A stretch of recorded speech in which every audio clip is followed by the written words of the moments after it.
Hey everybody, and welcome to Tribal Trades. Welcome to the daily show where I provide some market update and insights. And so we had some movement from the FOMC meeting. Although the CPI data was bullish, the Fed was quite hawkish in the rate cuts estimations that they had on the dot plot chart. We're not going to go into that today, except to say that we're starting to see some downside. We had kind of dumped into the CPI. The CPI had given us some positive info and a good data at 3.3%. It coming in colder, and so therefore we pumped up. But then, of course, the Fed came in with the FOMC meeting, which was very bearish in my opinion. Well, not very, very, very bearish, but bearish in my opinion.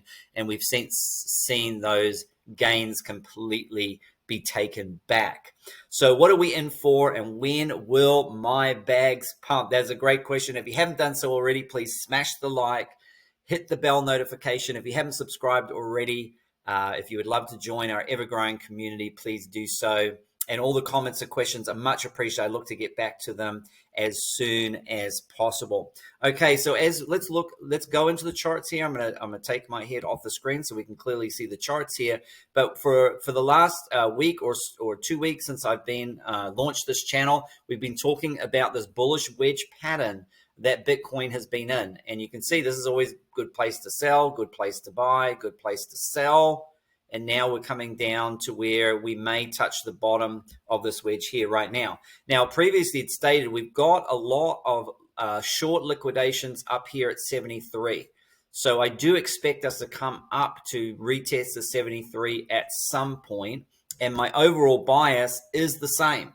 I do believe we are more likely to break out of this wedge, a 70% chance, as opposed to breaking below the wedge, 30% chance. Now, does that mean we can't have a deviation? We have a deviation below here, totally possible, and totally could happen again. We could come down to here. Now, there are liquidations down here where we currently are at 66. So those longs that were using high leverage, a lot of those would have been liquidated, or they would have had to add to positions. So coincidentally, we're right at the 50-day moving average. This is a very important time frame for this bull market. So we do want to stay above. If we do go below that, it's not the end of the world, as we've seen here, and we came back above, a retest, and then off to the races. So the bias is that these are the options that could happen. As one, we could come back to retest, bounce around here for a little while, and at some point break out of here to the upside. That's my most probable scenario. The other scenario is that we come around and we fill the fair value gap at $63,000 to $64,000, which just so happens to be roundabout where the bottom of the wedge is. So that would mean a retest at the bottom of this wedge. And by the way, this wedge looks like it's going to run out sometime around mid to late July. So we will get a decision at some point. It may come earlier to the upside or the downside, or it could go all the way. It could go all the way and then break up, or of course break down. But I am favoring that to happen. So we've got about somewhere between now and the next 4 to 6 weeks. And I think the most likely scenario to happen in the short term is, well, when I had the notes for this video and we're up here, was actually to come back to 66, and that's what's happened. So that already happened. That was my most likely scenario. But I think another most probable scenario is we do come down and test this fair value gap here at 63, 64, and I do have a 70% chance that that does go to the downside first. So my long-term view of this wedge is that we break to the upside, but my short-term view is that we could have some further downside to 63, 64 to fill that fair value gap. Now, that fair value gap doesn't need to be filled right now. We could go up a long ways up and then eventually come back and fill that, but I'm leaning towards it being filled sooner rather than later, and it would make sense to me that we have at least one more retest of here. But this could hold the price here, okay? This could hold the price right here at the 50-day moving average. So let's just keep an eye on that 50-day moving average, see if we lose that. If we do lose that, obviously, then 63, 64 is almost baked in. I do look at the 4-day time frame, and we are below the 200 moving average here. the 200 EMA, I should say. We are below price on that. We've come back, retested it, got rejected, and so we would really need a break back above around 67,700. Remember, this is an average that is moving, so just keep that in mind. Okay, so what would I say? And here's the deal that look, if it plays out where we come down and we hit that 63 to 64. There is also some liquidity here. There's a big order block on Lux Algo between 60 and 62. That's why I'm saying if we come down and test here at around 64, well, 64 here, and it goes higher as the wedge goes higher, and we break down, it's quite possible we could go and do a little deviation like we did below here and deviate below the range. So I'm not panicking at that point. I will start to think, okay, what's going on if we get down to 60? Now, if we get down to 60 and then or 61 and we push back up and we reject off here, that might not be a bad place to stop out of any trades that you're not comfortable in being in, and we'll talk about that a little bit later. So we could come back to do that. Otherwise, the upside scenario, the longer term upside scenario is if we can come back up and retest the 73, this all-time high, and come back into this wedge at around 71 and retest it and then go off, that would be the bullish signal that I'm looking for. So I'm looking for a break above this, a retest back into here, and then not otherwise we've just got a deviation if we retest in here and break back below, and then we're back in the range, kind of like what happened here. We had a little bit of a deviation here where we kind of broke a little bit above it and then came back into, we didn't successfully retest. But here's the thing, the more times that we test here, what do we had? How many touches? At least 1, 2, 3, 4, 5, 6, about 7 touches on the daily time frame. So we could well break it the next time we go up, usually 7, 8 touches, and we should see a break. We have not had as many touches to the downside, I believe. We haven't had, well, we've had a few, 1, 2, 3, 4. Well, actually we have. We've had a few touches to the downside here, but we haven't had a touch to the downside recently on that Bitcoin price action. So that's the Bitcoin price action on that. We are 90 days in a corrective phase right now. So 102 days is the longest correction of this bull market so far. We've also had a miners capitulate bullish sign, and this can take time to play out here. So if we actually look at, if we go to the indicators here, we can find the hash ribbons is what you would put in, and you can add this to your chart, and we're going to add the hash ribbons here, and we have, as you can see, we have now got a minor capitulation sign, and we've had this before. If we can really zoom out here, maybe to the weekly time frame, it's going to be better. We can see that when there has been a minor capitulation, it is followed not long after for the blue buy signal, and look what happened after that. Now, obviously, we saw a big move to the upside. So these don't happen very often. We had a minor capitulation signal here, and we did not get the buy signal. So quite often, it's good to wait. But we did eventually get that here in January. And look, bang! If you had bought, so if you'd bought just when the after the minor capitulation, and we get the blue buy signal on the hash ribbons, then you see from there, you're all the way up there. And from here, you're which was around 25,000, you're all the way up to 73,000. So that's quite a good little signal to have there. So keep an eye on the hash ribbons. As soon as that turns blue, then that is a very, very, very good signal in the market. Right now, we've got miners capitulating, which means they are selling their Bitcoins because they need to keep their mining operations and stay in profit and pay the bills. So that's what the hash ribbon signal means, and that's what the minor capitulation means. Okay, I also wanted to show you something called the Chaikin, where we had the Chaikin money flow oscillator. And there's a page that you can go and have a look at it here, Investopedia, the Chaikin, and I won't go into that, but I will show you that whenever we have seen this break on the on the 4-week chart, and we've just broken it. So let's quickly go to this. This is a very good oscillator here.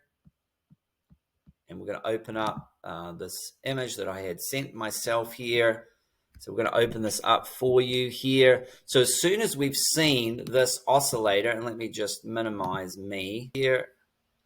We can minimize the chart, and let's just, where can we go? Just have to get rid of me. Take me out. All right, there we go. So as soon as you've seen this, as you can see here on the 4-week chart, whenever this has broken above this trend line here on the 4-week chart, there we've seen big appreciation. We broke it there, big appreciation. We've broken it there, big appreciation, and we've just broken it again here. Now, it doesn't mean that we can't see some more time to the downside at all.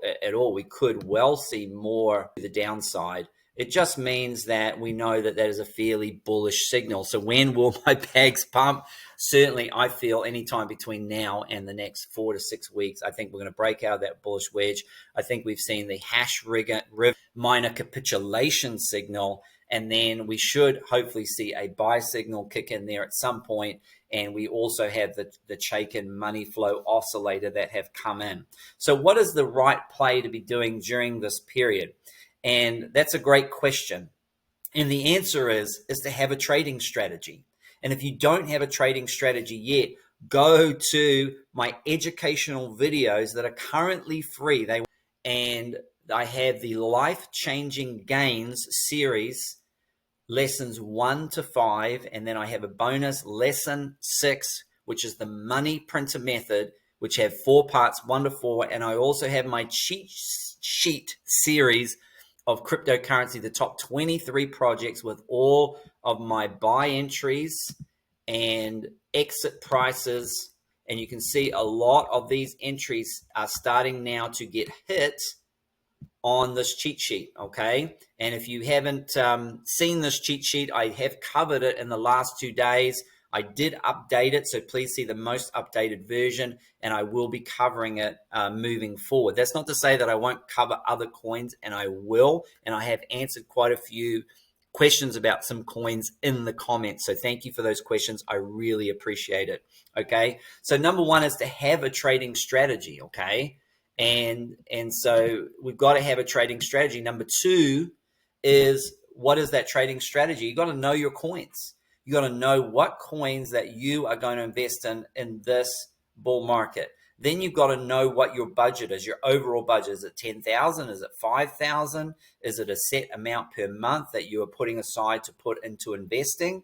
And then you want to split that budget up. So if you have 10 coins and you have $10,000, then you'll generally want to split those up. Let's just say $1,000 per coin. And then you would split those buys up in 3 to 5 buys. So it could be, if you wanted to buy Solana and that was one of your coins on the list, then you would basically split it up into 5 $200 buys. And I have provided those buys in the crypto cheat sheet. Now, I will do this for some other coins. So there's some other coins that you'd like me to do the same as what I've done this for my crypto cheat sheet. Please leave a comment in the video below, and I will look to doing a segment just based upon some coins that you hold or you're looking to buy that might not be in my crypto cheat sheet. And look, if I haven't heard of it and I do some TA on it, I might end up adding it to my portfolio. You don't believe this bull market is going to be over until early 2025 at the earliest, and if we play out as every other cycle, it'll be September to October 2025. And so I'm taking a little bit of a longer term view, a longer term picture on it, where I'm continuing to accumulate at these lower levels.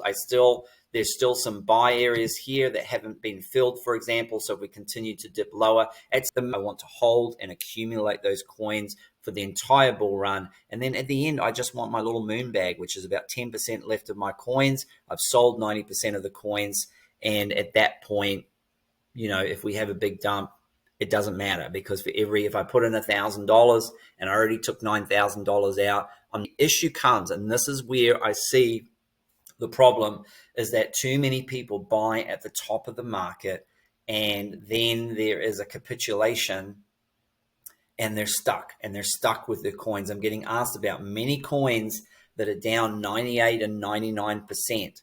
And that's possible that the people who bought those coins bought them way too high. And there is a point coming where I'm going to advise against buying, because you've got to look at where you are in the market. Like if we just flipped, there's a minor capitulation signal, which usually there is upside happens after that when we get that blue buy signal. We just had the Chaikin money flow oscillator break above, and usually this is when we go into more of a parabolic phase. We have a lot of other indicators like the stochastic RSI on the weekly time frame that are just breaking above the lower band there, the lower, I think it's 20 or 30% band. So the roof. Okay, so there you have it. That's my strategy. I'm accumulating in the Bitcoin wedge. I'm accumulating positions in the Bitcoin wedge. Here's my cheat sheet. Here are all the targets here that we have to the upside and to the down. We've got all of our take profits, and it just is great if you have a strategy. If you have a strategy of here's where I'm buying and here's where I'm selling, and you set it all up in your exchange in advance. You put all your buy prices in here and you put in all your sell prices in here, and then you can just sit back. And yes, you do make changes, and you do want to make changes as the market moves, and you may want to sell out some positions early, and you may want to take some profits early, and you may want to stop out of some positions as well. There's got to be some flexibility, but you've got to have a plan. There needs to be a trading strategy where you can know exactly what you're doing and have a plan, so you're not stuck panic buying or panic selling, that you have a very calm and calculated methodology. So a lot of what I've talked about, I've covered in my educational videos. Please check out the money printer method. Please check out life-changing gains and all my crypto cheat sheet videos. And until the next show, I want to tell you, happy trading out there. All the best.